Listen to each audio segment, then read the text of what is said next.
Bom, agora a gente vai aqui para nossa sexta pergunta, que é uma pergunta muito interessante, que eu ainda não tive essa oportunidade. Já estou tendo essa oportunidade no podcast, mas a música não. Quais são os desafios e as recompensas de ser uma cantora gospel? É muito desafio, porque infelizmente muitas igrejas elas não são unidas, né? Então tem lugar que eu chego, a pessoa não me conhece, a pessoa já torce o nariz, e eu percebo. Eu sou mais calada, meu marido é mais falante, então eu percebo mais. Tá no olhar, Conforme né? as pessoas me olham, eu vejo a desaprovação das pessoas, mas eu, como ele sempre fala, eu tô fazendo para Deus, né? Então tem que parar, respirar e falar: Senhor, tá na tua mão, eu vim fazer a tua vontade. Infelizmente, nem Jesus agradou todo mundo, né? Então não vou ser eu que vou agradar a todos, mas a minha parte com Deus eu não vou deixar de fazer por conta de alguém me olhar torto, alguém rir como riam de mim no passado, porque muitas vezes o inimigo ele sabe que aquilo te causou um trauma. Tem vezes que eu vou louvar ainda e eu acho que alguém está rindo de mim. Isso é uma coisa que Deus vai me curar ainda, eu creio. É um preconceito, né? E o preconceito, ele está no olhar. Eu também sinto isso aí. Eu já fui afastado. Não vou falar agora qual, não quero expor eles, porque são pessoas maravilhosas, mas eu vejo que tem muito cristão ainda que precisa converter. Precisa. Não é convertido, desceu as águas, mas ainda não é. Né? Porque tem mais a ver com o nosso comportamento. É só crente. Hã? É só crente. Só crente. É o dom do amor, que é o maior. Crente, né? Não é cristão.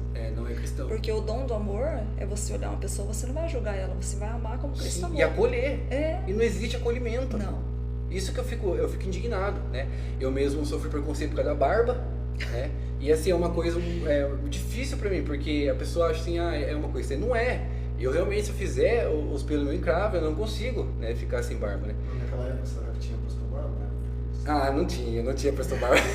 Você acha que eles tinham barba? Não, eles tinham. Inclusive nos livros desse pessoal, né, a gente vê lá o pessoal tudo com barba, né? E eu fui buscar discernimento na Bíblia, né? A gente tem lá no livro de Gênesis, né, na história de José, quando ele estava preso, quando ele foi se apresentar ao faraó, ele teve que fazer barba, né? Mas ele estava lá o quê? Alguns anos já, né? É muito importante falar isso aí, que às vezes a gente espera algo para agora e não é para agora. Só na frente a gente vai entender. Tá caindo, mas demorou só um pouquinho para ela poder se dar nessa. Então, quanto tempo? 30 anos. Tá vendo, gente? 30 anos, então não adianta a gente ficar esperando agora. Mas voltando agora nessa questão da vestimenta, foi a barba, primeiro foi a barba, né? Então meu pelo encravo, eu não consigo ficar fazendo, se eu fizer da alergia em mim.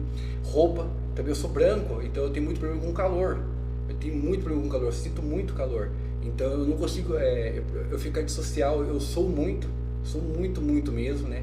Calça também, por causa de ter pelo, encravo, meus pelos também na perna. Aí a pessoa fala assim, nossa, mas ele é da igreja, ele usa calça, eu não consigo. Tem muita gente atrás de uma saia comprida e uma capa, né?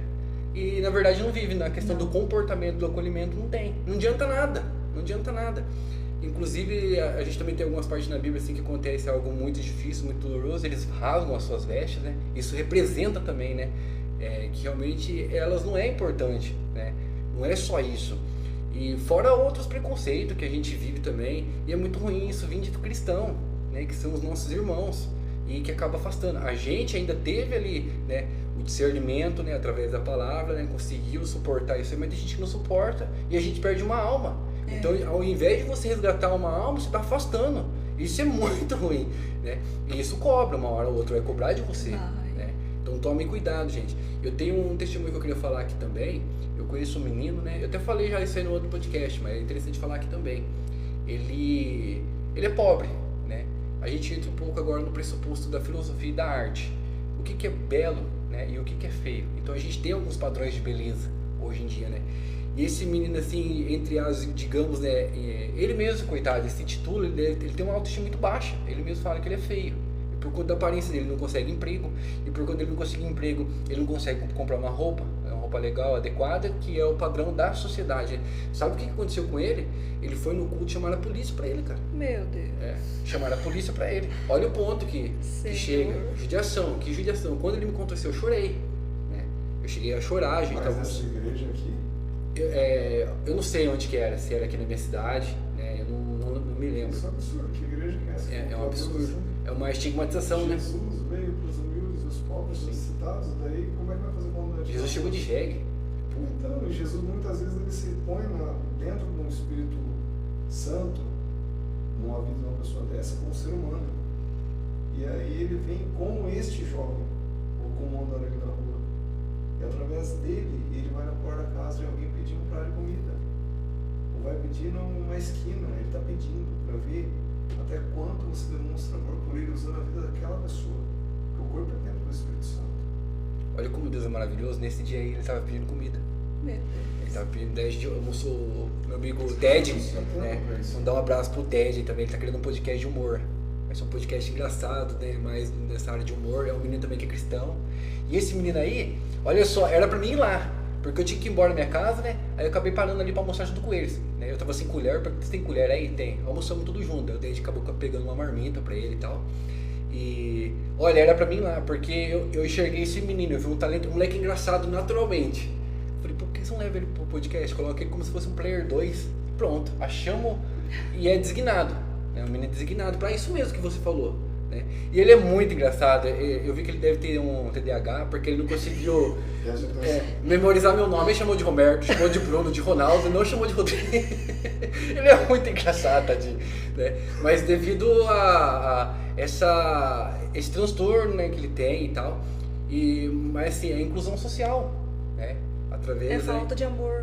Falta de amor. E a gente percebeu isso nele e agora vai estar junto com a gente, né? Não adianta roubar ele da gente, viu, gente? Deus não vai permitir. Mas é isso, gente, a mensagem que hoje, né? Estigmatização, né? A gente tem, no caso, é um braço do RH, que eu sou do RH, né? É o dress code, que é o código de vestimenta. Tem preconceito no RH.